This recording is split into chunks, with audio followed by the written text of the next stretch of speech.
दरियाए सिंध के ऊपर जिस तरह गैर आइनी तौर पे, गैर कानूनी तौर पे 6 कैनाल्स की तामीरात की जा रही हैं, वो एक इशू था। सेकेंडली, ग्रीन इनिशिएटिव नामी कंपनी को जिस तरह से कॉरपोरेट फार्मिंग के नाम पे ज़मीनों की बंदरबाट की जा रही है, उसके खिलाफ कराची बार एसोसिएशन महाजराई में रहे। उन्होंने मज़म्मत भी की और अपने तौर पे तमाम वो रास्ते अख्तियार किए पुरअमन तौर पे जो एक बार एसोसिएशन को करना चाहिए था। तीसरा जो इशू था वो था हमारे पास 26वीं तरमीम के हवाले से, जिसके मनफी असरात के अंदर मुख्तलिफ मज़ीद एक्ट सामने आए, जिसके लिए सहाफ़ियों को पाबंद करने के लिए, सहाफ़ियों को की सोच को पाबंद करने के लिए उन्होंने एक पीका एक्ट लाए, जिसके खिलाफ कराची बार एसोसिएशन का मौक़िफ़ वाज़ह है कि जो सरासर गैर आइनी, गैर कानूनी और एक काला कानून है। अच्छा, इसमें सेकेंड फेज़ में हुआ ये कि 12 मार्च 2025 को कराची बार एसोसिएशन ने एक अनाउंसमेंट की कि अगर हुक्मरान, अगर इस्टेब्लिशमेंट और जो इस मुल्क के कर्ता धर्ता हैं, वो अगर इन चारों इश्यूज़ के ऊपर अपना वाज़ा लाएअमल नहीं देते, और ख़ास तौर पे जो 2 इश्यूज़ हैं हमारे पास 6 कैनाल के हवाले से, और सेकेंडली जो इल्लीगल ज़मीनों की चोरी की जा रही है सिंध की ज़मीनों की, उसके हवाले से, ये तमाम चीज़ों से हुकूमत दस्तबरदार नहीं होती तो हम 12 अप्रैल 2025 को एक आल पाकिस्तान वकला कन्वेंशन बुलाएंगे। लेकिन क्योंकि इन नाम नहाद हुक्मरानों के कान पे जू नहीं रहेंगी, लिहाजा हमने 12 अप्रैल 2025 को एक आल पाकिस्तान कन्वेंशन बुलाई, जिसके अंदर तमाम पाकिस्तान की जितनी भी बार्स हैं, बार कौंसल्स हैं, डिस्ट्रिक्ट बार एसोसिएशन हैं, तहसील बार एसोसिएशन हैं, उन तमाम के ओहदेदार यहाँ पर मौजूद थे। जिसके बाद हमारा ये फ़ैसला हुआ कि अगर 72 घंटे के अंदर हुकूमत ख़ास तौर पे इन 2 इश्यूज़ पे, कैनाल्स पे और ज़मीनों के इश्यूज़ पे दस्तबरदारी का ऐलान नहीं करती, तो हम 72 घंटे बाद सिंध और पंजाब का बॉर्डर बंद कर देंगे। लेकिन अफसोस होता है और शर्म भी आती है ऐसे हुक्मरानों के ऊपर जिन्होंने हमारे इस पुरअमन मुतालबे को, आइनी मुतालबे को और कानूनी मुतालबे को यकलख्त मुस्तरद किया। लिहाजा कराची बार एसोसिएशन ने ऐलान किया कि वो 17 अप्रैल 2025 को हाई कोर्ट की न्यू पार्किंग से एक बड़ा वकला का काफ़िला, आवाम का काफ़िला लेके सिंध के अंदर सक्खर के करीब बबरलू बाईपास में धरना शुरू करेंगे, जो एक अनलिमिटेड पीरियड के लिए होगा और उस वक्त तक जारी रहेगा जब तक हम इस मामले के अंदर किसी न किसी नतीजे तक ना पहुंच जाए। तकरीबन 5 दिन हो चुके हैं बबरलू बाईपास पे धरना जारी है, जिसमें बड़ी तादाद में सियासी जमातें, समाजी जमातें, इसके अलावा सिविल सोसाइटीज़ के लोग और कराची बार का वफद भी वहाँ मौजूद है।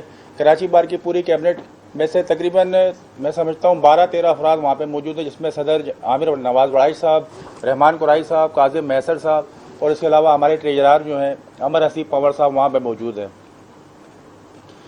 कल आल सिंध वकला एक्शन कमेटी का इजलास हुआ है, जिसके अंदर बबरलू बाईपास सक्खर पे, जिसमें यह फैसला हुआ है कि क्योंकि बिल्कुल इस मामले के अंदर, कैनाल्स के मामले पे और ज़मीनों वाले मामले पे हुकूमत के कान में कोई जू नहीं रेंग रही है, उनको कोई असर नहीं हो रहा, लिहाजा हमने अपने इस पुरअमन मुतालबे को, इस जायज़ मुतालबे को मज़ीद एक्सटेंड करने के लिए, इसको मज़ीद आगे बढ़ाने के लिए मज़ीद 3 धरनों का ऐलान किया, जिसमें एक धरना जो है वो कमो शहीद पे, उसका ऐलान किया गया हमारे सदर आमिर नवाज वड़ाई साहब की तरफ से। दूसरा कश्मीर में डेरा मोड़ है, वहाँ पर अनाउंस किया गया, और तीसरा धरना जो है वो कराची में ऐलान किया गया।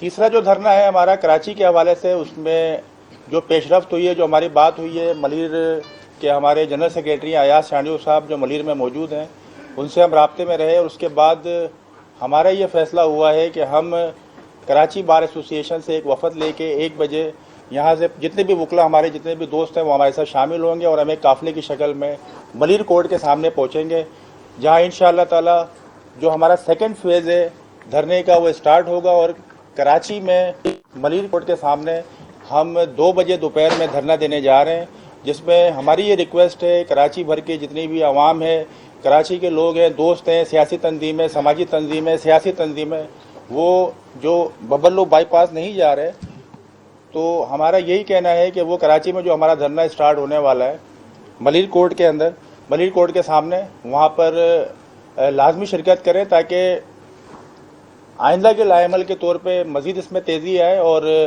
हम किसी न किसी नतीजे पे पहुँचेंगे। हुक्मरान इस बात को समझ लें कि किसी भी सूरत में वकला तंजीमें, कराची बार एसोसिएशन इस मामले से पीछे हटने वाले नहीं हैं। अगर फिर भी आप लोग नहीं करेंगे, अब मज़ीद इसमें शिद्दत करेंगे और ज़मीनी रास्तों के साथ साथ फिर हम ट्रेन का रास्ता भी बंद करेंगे और हो सकता है हवाई अड्डे भी बंद किए जाएँ। सर, ये आप जो मज़ीद पे धरना दे रहे हैं, इससे तो सिर्फ जो कराची की आवाम है वो मुतासिर हो। अब देखें कि जो कराची पोर्ट है या पोर्ट कासिम है, यहाँ से ऑयल टैंकर निकल रहे हैं या दीगर जो जहाज़ों पे ये पंजाब ट्राले भर के जा रहे हैं, इसका जो या तो काटरोड पे जो है एक ठठे वाली है, तो दो ही रास्ते हैं जो वहाँ जाने वाले हैं।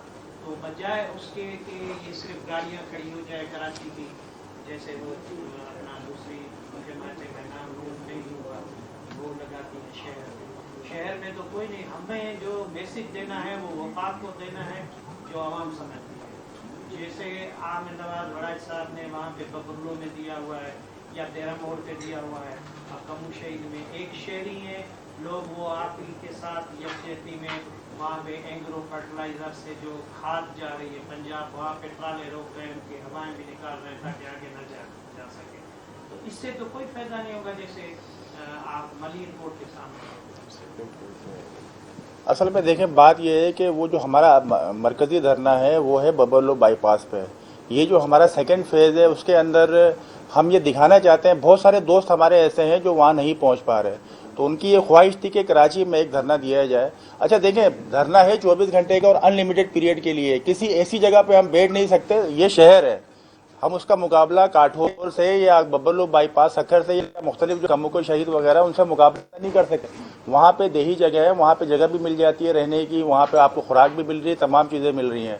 अगर हम किसी ऐसी जगह बैठते हैं, शहर के अंदर बैठते हैं या किसी ऐसी जगह बैठते हैं जहाँ पर आपको अवेलेबिलिटी ना हो, हमें लोगों को भी देखना है कि 24 घंटा अगर बंदा बैठ रहा है वहाँ पे, तो मलिर कोर्ट ने, मलिर बार ने हमें ये बावर कराया है कि हम आपको वहाँ पे सेटिंग भी देंगे आराम के लिए, जो खुराक के मामलात होंगे, करीब में ऑफिस भी हैं वकीलों के, तो ये सारी फिजिबिलिटी देखनी है क्योंकि हमारा धरना ऐसा नहीं है 1 या 2 दिन के लिए, कुछ पता नहीं है कि ये धरना कितने दिन जारी रहेगा, क्या मामला होगा। तो हमारी जो मैक्सिमम फिजिबिलिटी थी वो मलिर कोर्ट के सामने थी, जिसका हमने ऐलान किया है। अच्छा, इमरान अली साहब ये बता दीजिएगा कि इस वक्त बाज लोगों की राय है कि मुगला जो है वो इस वक्त पॉलिटिसाइज हो चुके हैं, पॉलिटिकल पार्टी के इमाम पर जो है वो एहतजाज और रैली चल रही है। ये बताइएगा इस वक्त आप जो एहतजाज कर रहे हैं वो किस गवर्नमेंट के खिलाफ कर रहे हैं? सिंध गवर्नमेंट के खिलाफ कर रहे हैं, वफाक के खिलाफ कर रहे हैं, किसी और के खिलाफ कर रहे हैं? देखें, हम इसमें बिल्कुल कराची बार एसोसिएशन का वाज़ा मौक़िफ़ है कि हम किसी सियासी जमात के आलाकार नहीं हैं। हम सरासर सिंध की आवाम के हकूक़ की जंग लड़ रहे हैं। जिस तरह सिंध के अवाम के सिंध की वसाइल पर जिस तरह चोरी की जा रही है, कब्ज़ा किया जा रहा है, पूरे पाकिस्तान के अंदर जो सूरत हाल है वो सबके सामने है। किस तरह से गवर्नमेंट वजूद में आती है, क्या इनके एग्रीमेंट्स होते हैं, क्या चीज़ें होती हैं, वो सबके सामने है। हमारी जंग सिर्फ और सिर्फ सिंध के अवाम के लिए है, सिंध के लोगों के लिए है कि इनके वसाइल पर इनकी मर्जी के बगैर कब्ज़ा ना किया जाए। इस बारे में हमारा मौक़िफ़ वाज़ेह है और हम इसी ट्रैक पर चल रहे हैं कि हमें सिंध की जंग लड़नी है। अच्छा सर, ये रोड है, रोड के बाद आपने ट्रेन का ऐलान किया, उसके बाद क्या एयरपोर्ट भी बिना? जी, ये थर्ड फेज़ में, जी बिल्कुल थर्ड फेज़ में हमारा ये है कि अगर मज़ीद 72 घंटे का टाइम दिया गया है all Sindh lawyers action committee की तरफ से, अगर ये 3 जगह धरने हम देंगे, इसके बाद जुमरात को हमारा एक और इजलास होगा जो बबल्लो बाईपास पे ही होगा, जिस तरह से कल यस्टरडे जो इजलास हुआ है उसमें थर्ड फेज़ के अंदर हमारा ये है कि हम ट्रेन को भी जो है वो ब्लॉक करेंगे, इसके अलावा पोर्ट को भी ब्लॉक करेंगे और हो सकता है कि हवाई रास्तों की तरफ भी हम जाएं। और इसके अलावा एक डिमांड और की हमने पीपल्स पार्टी से, जैसे कि भाई ने सवाल किया कि आपकी जो ये डिमांड है वो है सिंध गवर्नमेंट से या फेडरल गवर्नमेंट से। बिल्कुल सिंध गवर्नमेंट तो ये बात कर रही है कि हमारा इसमें कोई लेना देना नहीं है और हम इसके खिलाफ हैं। तो बिल्कुल हमने ये डिमांड की है कल इसके अंदर कि अगर सिंध गवर्नमेंट या पीपल्स पार्टी ये समझती है कि उसको ये जो है जितने भी कैनाल थे वो नहीं बनना चाहिए, तो वो एहतजाजन फेडरल गवर्नमेंट से अलग हो जाए और बिल्कुल आके उस जो अपने मौक़िफ़ को वाज़ा करे। ये आधा तीतर और आधा बेटर वाला मामला अब नहीं चलेगा। अच्छा, वज़ीर आला सिंह ये कह रहे हैं कि जो कैनाल्स का काम है वो पिछले जुलाई से रुक चुका है, तो एहतजाज का कोई फायदा नहीं है, तो इसमें आपका क्या मौक़िफ़ है?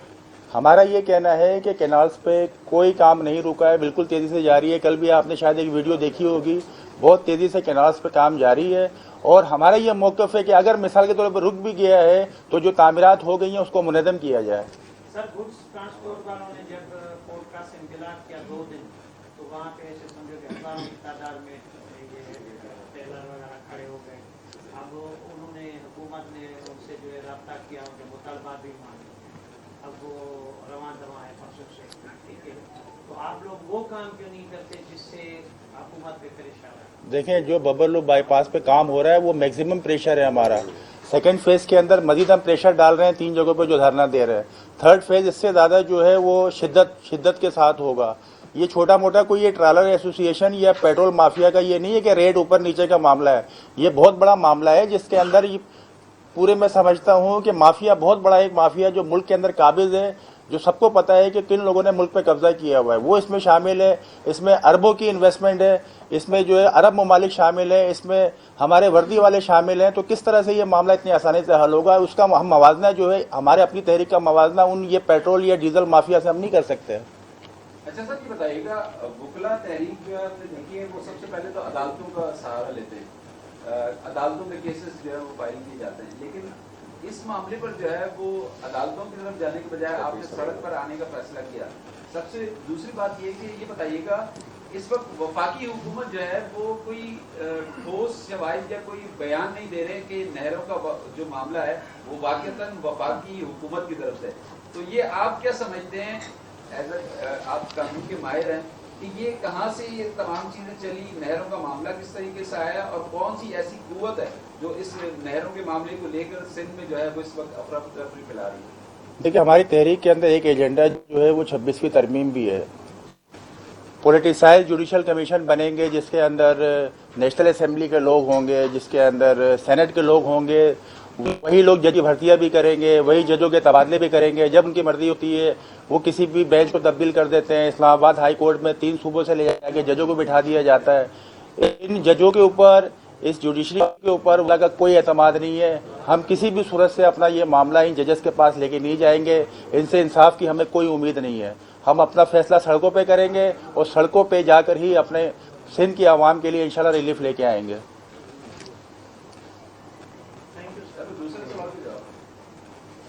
ये दोनों आपस में मैं बता रहा हूँ, वफाकी हुकूमत और सिंध गवर्नमेंट की आपने बात की है। वफाकी गवर्नमेंट टोपी डाल रही है सिंध गवर्नमेंट के ऊपर, सिंध गवर्नमेंट कहती है कि नहीं ये वफाकी हुकूमत का काम है। ये दोनों आपस में मिले हुए। हमने अपना मौक़िफ़ वाज़े कर दिया है कि अगर पीपल्स पार्टी की सिंध गवर्नमेंट वकला के साथ, सिंध की आवाम के साथ अगर इतनी ही मुखलिस है तो वफाक से अलग होकर हमारे साथ क्यों नहीं आ जाती। ये आपस में इन लोगों की अंडरस्टैंडिंग हुई है। वो हमें टोपी ड्रामे करते हैं, कभी राना सनाउल्लाह साहब रब्ता करते हैं शर्जील मेमन साहब से, आज एक रब्ता हो गया, कल एक रब्ता हो गया, क्या रब्ता हो गया, क्या बात हो गई, ये कोई इस तरह की चीज़ सामने नहीं है। जब तक वाज़े तौर पे कोई बात सामने नहीं आती है हम किसी भी तरह इनके लॉलीपॉप का जो है ना वो शिकार नहीं होंगे। जब तक कोई वाज़ा बात सामने नहीं आएगी हमारा एहतजाज इसी तरह जारी रहेगा। ये दोनों हुकूमतों को टोपी ड्रामा है, ये सबको पता है, ये सबको पता है, ये सबको पता है। ये कौन फॉर्म 45 वाले हैं, फॉर्म 47 वाले, सबको पता है। सुमरो साहब, आपके जवाब में पोर्ट कासिम शामिल है। वैसे आपने जो सवाल किया पोर्ट कासिम शामिल है, पोर्ट कासिम शामिल है उसमें। वो थर्ड और फेज है। वहाँ से जितनी भी जो आपने बात की कि गुड्स फॉरवर्डिंग और जितने भी ये ड्राई पोर्ट का वहाँ से जो काम चलता है, इसके ये जो हमारा मरला है इसके अंदर पोर्ट कासिम शामिल है। मलीर पोर्ट पे जो हमारा धरना है सो है। इसके अलावा हम वहाँ से जो है पोर्ट कासिम के ऊपर भी जाएंगे। मलीर के वकला के हमारे साथ अभी रब्ता हुआ है, उनका यही कहना है वहाँ के आया चांदवी साहब का कि हम पोर्ट कासिम के ऊपर भी ब्लॉक करेंगे। मगर थर्ड फेज है, ये नहीं होगा तब तक क्या ये होगा? थर्ड फेज है। वैसे ही ये वो थर्ड फेज में होगा इंशाल्लाह। इसमें नहीं, शारा भट्टो पे तो कोई ट्रैफिक नहीं है अभी। वो तो अभी उस पर तो कोई ट्रैफिक ही नहीं है ना। Thank you sir. ठीक है, मलिर बार के सामने आप जी जी। हाउस में यहाँ पे मैंने जी जी बाद में इसी जैसे मैं- जो आखिरी जो नहीं, third phase मैंने- आएगा, उसको आप शिद्दत देखेंगे थर्ड उसकी। फेज तो है ना, फोर्थ फेज नहीं, थर्ड फेज होगा जब आप दे शिद्दत दो देखेंगे, आपको। जब ये रेल ट्रैक ब्लॉक होगा, फिर मुझे भी गवर्नमेंट भेज दो। ब्लॉक होगा, वजीर दाखिला। पब्लिक को तो देखिए सबको परेशानी है, पर देखिए पानी नहीं आएगा तो परेशानी तो है आप लोगों में। तो पानी बंद हो जाएगा तो ये वैसे लोग रोड